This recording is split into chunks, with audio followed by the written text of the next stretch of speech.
Affiliated ইভেন্টে আমাকে ডাকা হতো না। আমি জানি না কেন, কিন্তু আমি মোটামুটি 50টা ছবি করেছি, তো একটু তো আমার পজিশন ছিল। ফেস্টিভ্যালে আমার ছবি selected, I am not allowed to enter the festival. ডাইনামিশিয়ানদের মধ্যেও একটা ভেদাভেদ তৈরি করে দেওয়া হয়েছিল এই বিগত 15 বছরের কালচার, সে বিষয়ে কি বলবো? আর্টিস্ট ফোরাম যেটা ছিল আগে, ফোরাম কিসের ফোরাম? আমি নিজে তো পার্সোনালি আমি বলছি যে ফোরামটা তো মূলত ভাবে একটা বেসিক আর্টিস্টদের ওয়েলফেয়ারের জন্য ওটা তৈরি ছিল, যে যাতে আমরা ফ্রিলি কাজ করতে পারি, আমাদের যেন দিনের শেষে আমাদের পারিশ্রমিকটা আমরা ঠিক সময় মতো পাই, আমাদের যেন মেডিকেল এড থাকে, আমাদের যেন ইন্স্যুরেন্স থাকে, আমাদের যেন কোনোটাই তো নেই। মাথা নত করতে বাধ্য হয়েছিল ওই মানুষ দুটো। Yes, absolutely. আপু যখন বিজেপিতে জয়েন করলো বা বিজেপির প্রার্থী হলো, তারপর থেকে কি এই খাড়াটা তোমাদের উপরে নেমে এলো?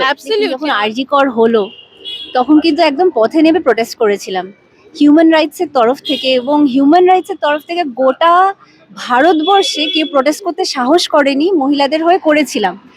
তখন কথা দিয়েছিল সবাই যে পেছনে থাকবেন, আমার সাথে নাকি দলবল থাকবে, কিন্তু পেছনে যখন তাকিয়ে দেখলাম টিম বাতি 4 জন হাঁটছে। আর বাবাকে তো কি বলবো, মানে পিসি সরকার মানে বেঙ্গলের পিসি সরকার সবার আগে, মানে internationally acclaimed, international figure, legend তো বটেই, কিন্তু সবার আগে কিন্তু উনি একজন বাঙালি।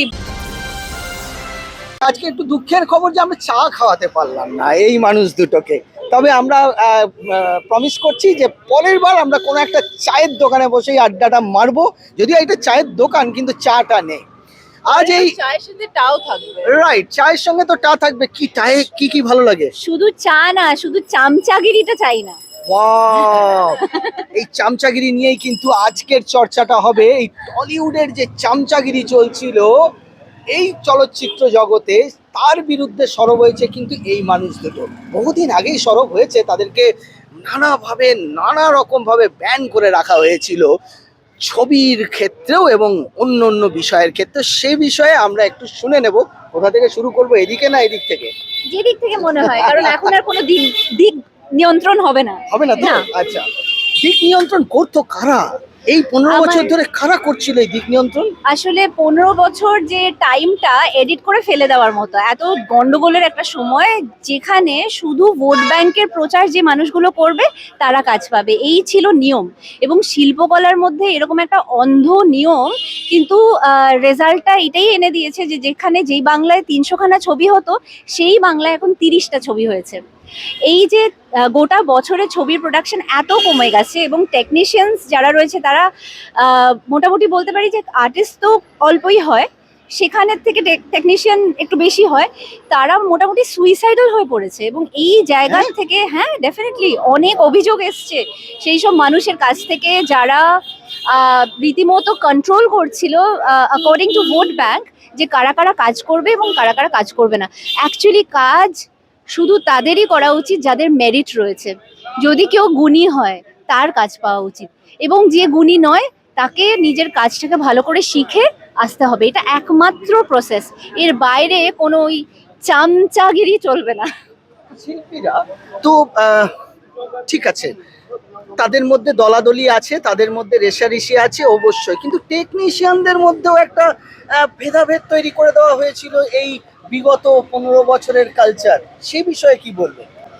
এইটা না আমি তারা যারা চলে গেছে, তারা তো চলে গেছে বিশাল ক্ষতি করে। তারা কিন্তু এখনো যায়নি, পুরোপুরি যায়নি, বকলমে এখনো আছে। বকলমে রয়েছে। সেই বকলমের খাতাটা খুললে আমাদের দেখতে হবে, সেই বকলমের নামগুলোকে আমাদেরকে মুখস্থ করতে হবে যে এই এই নামগুলো, এরা আমাদের ইন্ডাস্ট্রিকে ধ্বংস করতে এসছে। ডিভাইড অ্যান্ড রুল, এটা তো আমরা জানি যে আমাদের এক্স রুলিং পার্টির দ্যাট ওয়াজ দ্য মানে কি বলবো, দ্যাট ইজ মোডাস অপারেন্ডি ছিল, যে ডিভাইড এন্ড রুল। এন্ড সেটা কিরম ভাবে ভীষণ আই ওয়াশ করে পুরো জিনিসটাকে করা হতো।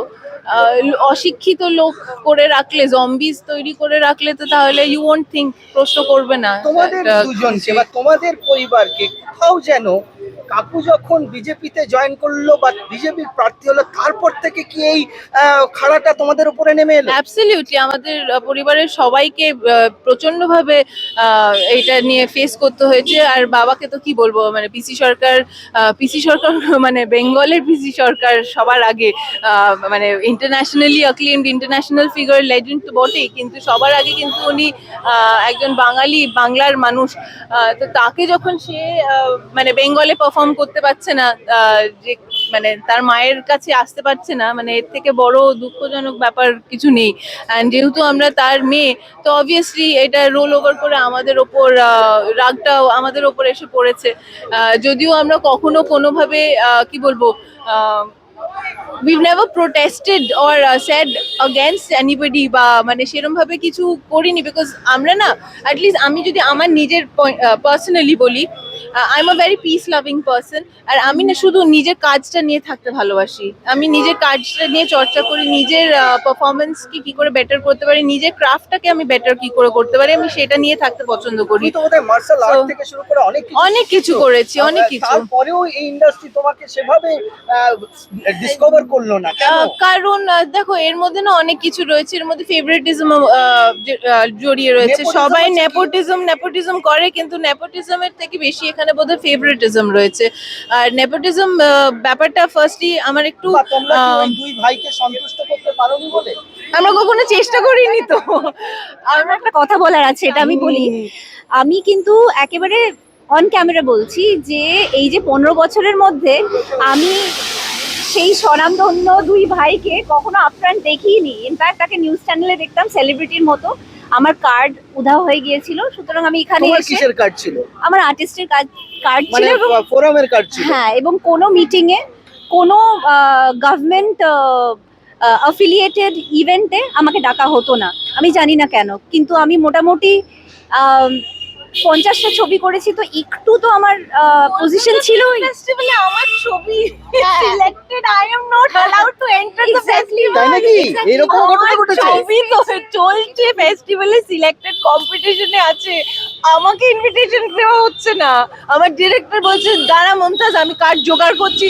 অ্যাক্ট্রেস, অভিনেত্রী যে যার ছবি, তার জন্য কার্ড জোগাড় করছে, এইরকম অবস্থায় হয়েছে। সো শুধু তা না, আর এই যে আর্টিস্ট ফোরাম যেটা ছিল আগে, ফোরাম কিসের ফোরাম? আমি নিজে তো পার্সোনালি আমি বলছি যে ফোরামটা তো মূলত ভাবে একটা বেসিক আর্টিস্টদের ওয়েলফেয়ারের জন্য ওটা তৈরি ছিল, যে যাতে আমরা ফ্রিলি কাজ করতে পারি, আমাদের যেন দিনের শেষে আমাদের পারিশ্রমিকটা আমরা ঠিক সময় মতো পাই, আমাদের যেন মেডিকেল এড থাকে, আমাদের যেন ইন্স্যুরেন্স থাকে, কোথাও আমাদের যেন কোনোটাই তো artist নেই। forum ও, মাথা নত করতে বাধ্য হয়েছিল ওই মানুষ দুটোর ইয়েস, কাছে। অ্যাবসলিউটলি। এরকম আমি হাতে মানে নাম করে করে বলবো, আমি বাংলা এখানে থেকে যেই খুব কষ্টে যেই কাজ, যেইটুকু যা করতে পেরেছি এই লাস্ট 15 ইয়ার্সে, তার মধ্যেই বলবো যে অনেকে রয়েছে যে পুরো ছবি তৈরি করা হয়ে গেছে, কিন্তু আমাকে পেমেন্ট দেয়নি।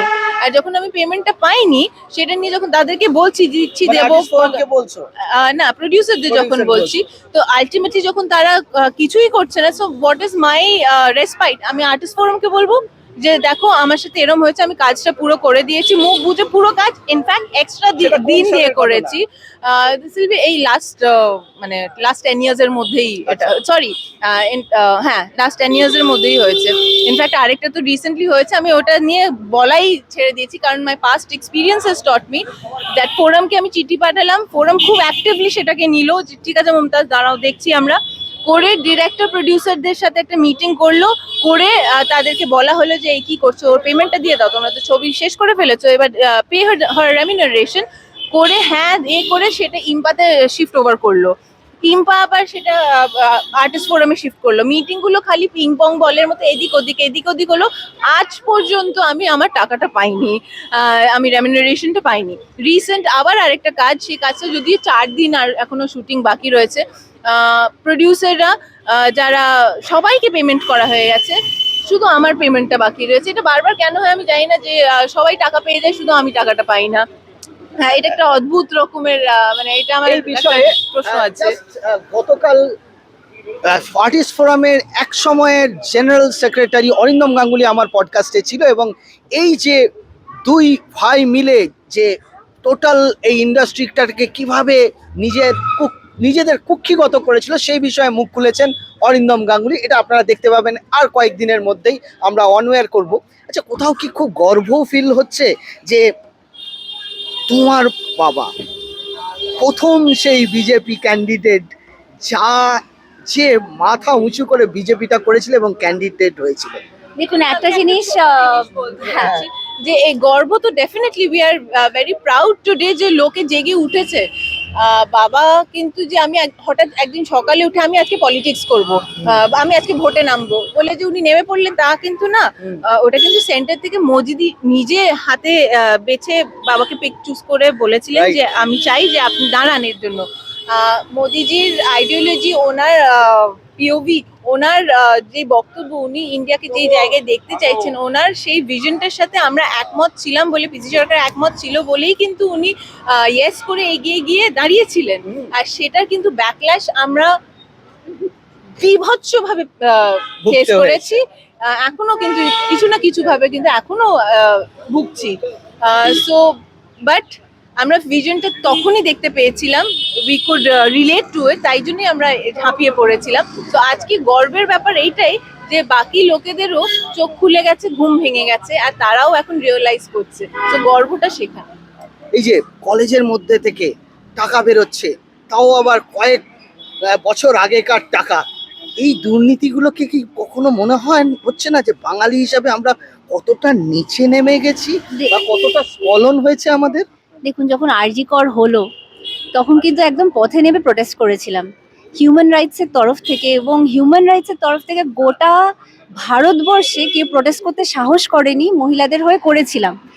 তখন কথা দিয়েছিল সবাই যে পেছনে থাকবেন, আমার সাথে নাকি দলবল থাকবে, কিন্তু পেছনে যখন তাকিয়ে দেখলাম টিম বাতি 4 জন হাঁটছে।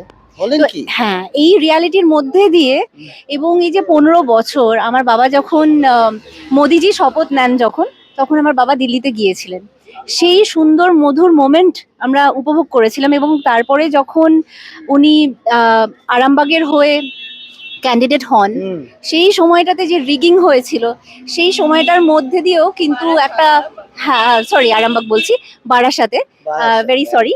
তো বারাসাতের হয়ে উনি যখন রিপ্রেজেন্টেটিভ হয়ে আসেন, তো বাবার ক্ষেত্রে আমরা জানি যে কি পরিমাণ রিগিং হয়েছিল ওই মোমেন্টটাতে, কিন্তু আমরা কিন্তু খুব গ্রেসফুলি জিনিসটাকে নেওয়ার চেষ্টা করেছিলাম, এটা ভেবে যে ভোট মানে তো ন্যায্য বিচার হবেই।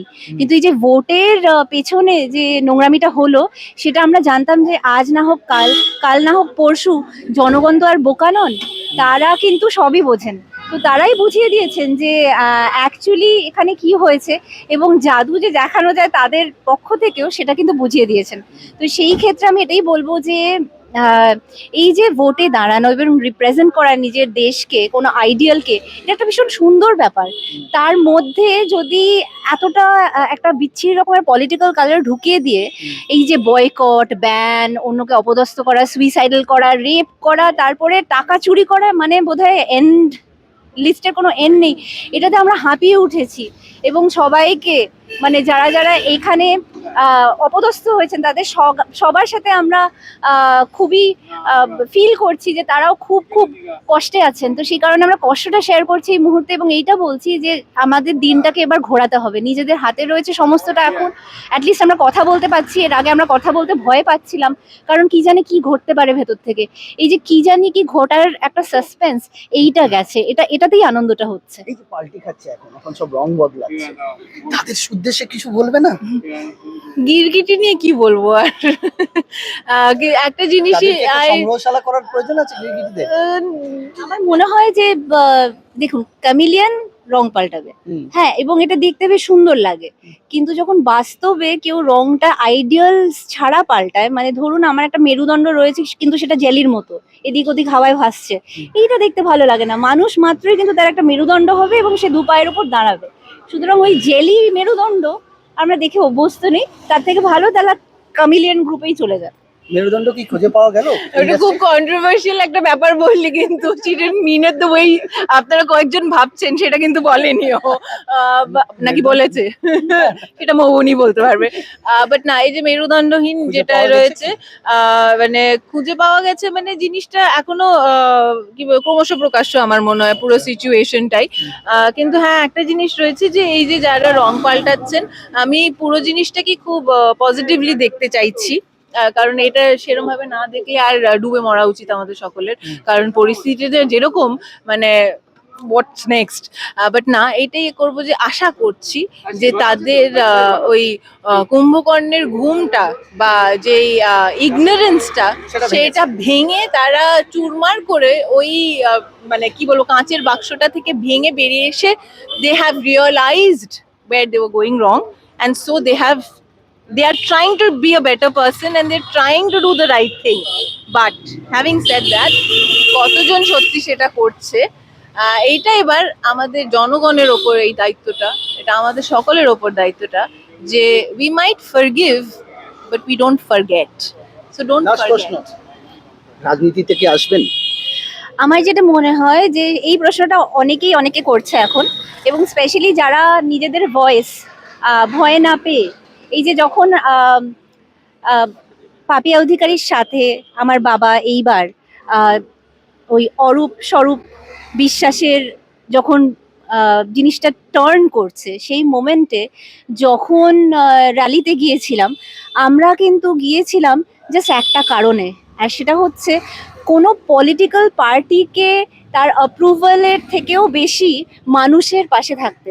আমার মনে হয় মানুষের পাশে যেভাবে থাকা উচিত এবং পারা যায়, যে কোনো মানুষের সবকটা অ্যাভিনিউজ খোলা রয়েছে। যদি সঠিকভাবে একজন পলিটিশিয়ান মানুষের পাশে দাঁড়ায় এবং সেই স্কোপ যদি দেখি, তাহলে কেন নয়? অবশ্যই। তাহলে মতাদর্শগত ভাবে তোমরা এখনো এই হ্যাঁ, ডেফিনেটলি, কেরুয়ার সঙ্গেই আছো, তাই তো? অ্যাবসলিউটলি কোনো ভুল স্টেপ তো নিতে দেখছি না, সেরকম তো কিছু দেখছি না যে যেটা দেখে মাথা গরম হবে বা মনে হবে যে না এটা ভুল হচ্ছে। সঠিক জিনিসটা যখন করা হচ্ছে, আমাদের কি বলবো, বেঙ্গলের প্রাইডকে ফিরিয়ে আনা হচ্ছে, তো আমরা তো অবভিয়াসলি সাপোর্ট করব। কিন্তু হ্যাঁ, অবভিয়াসলি যদি কখনো কোনো ভুল হয়, সেটাকেও কিন্তু আমরা রুখে দাঁড়াবো বা সেটাকে পয়েন্ট আউট করব। আমরা কোনো পার্টিকুলার পার্টিকে সাপোর্ট করছি, তাদের আইডিওলজিকে সাপোর্ট করছি, তাদের ভিশনটাকে সাপোর্ট করছি, কিন্তু সেখানে যদি কখনো গন্ডগোল হয় বা কোনো ভুল থাকে, সেটা তো অবভিয়াসলি আমরা বলবোই যে এটা ভুল। মানে কারণ at the end of the day, we are creative people. We want the best for not only for ourselves, for our state, for everybody around, for Indians. তো যেন সেই মাথা তুলে বাঁচতে পারি, মাথা তুলে সেই গর্বটা যেটা ছিল, ইউনো, আজকাল বাইরে গেলে না, মানে একটু কোনো হিটেড ডিসকাশন হলেই একটা অদ্ভুত রকমের আওয়াজ খেতে হতো যে এ দিদি আগেই, দিদি আগেই। বাঙালিদের দিদি সেই সম্মান যেন ফিরে আসে। হ্যাঁ। আর সেই সম্মানটা ফেরার আগে এই দুজনই কিন্তু একদম গিলিগিলি করে একদম পুরো জিনিসটাকে বদলে দেবে দুজনে। আমরা কতটা কি বদলাতে পারবো জানি না, আমরা চেষ্টা করছি, কিন্তু সব থেকে বড় ম্যাজিক তো জনগণ অলরেডি করেই দিয়েছে। এবার তোমরা করে দেখিয়ে দাও। চেষ্টা তো চালিয়ে যাচ্ছি, আর কি হতে চলেছে সেটা বললাম তো, ক্রমশ প্রকাশ্য। সবকিছুই হতে পারে যদি আমরা নিজেদের ভেতরের যে সত্তাটা, সেটার উপর বিশ্বাস করি এবং বিশ্বাস রাখি, এবং সেটার মধ্যেই কিন্তু রয়েছে আসল ম্যাজিক। তো আপনি যদি বিশ্বাস করেন যে আপনি পারবেন, তাহলে আপনি পারবেন। এবং আমাদের সেই স্বর্ণযুগ, যেটা নিয়ে আমি বহুবার বলেছি, যে আমাদের এখানে সিনেমা সবাই মাথা উঁচু করে দেখতো, সিনেমা ইন্ডাস্ট্রিতে সবাই যোগদান করতে চাইতো, আমাদের সিনেমা ইন্ডাস্ট্রিকে দেখে অন্য সিনেমা ইন্ডাস্ট্রি উদ্বুদ্ধ হতো। তো সেই জায়গাটা আমাদের তৈরি করতে হবে। সত্যি 15টা বছর চলে গেছে ওয়েস্ট, কিন্তু 15টা বছর গেছে মানে যে সময়টা আসছে, সেটা আমাদের কাছে আরো বেশি ইম্পর্টেন্ট। এবং আমি সেটাই বলবো যে এইবার সত্যিকারের ম্যাজিক ঘটুক। দেখা হচ্ছে অন্য ভিডিও। আমাদের ভিডিও ভালো লাগলে লাইক এবং শেয়ার করুন, কমেন্ট সেকশনে গিয়ে জানান আপনাদের মতামত। কোথায় থেকে দেখছেন সেটাও আমাদের জানাবেন, তাহলে আমরা বুঝতে পারবো কত দূর আমরা পৌঁছতে পারলাম। আরও ভিডিও পেতে আমাদের চ্যানেলটি সাবস্ক্রাইব করুন এবং প্রতি মুহূর্তে আপডেট পেতে প্রেস করুন পাশে থাকা বেল আইকন।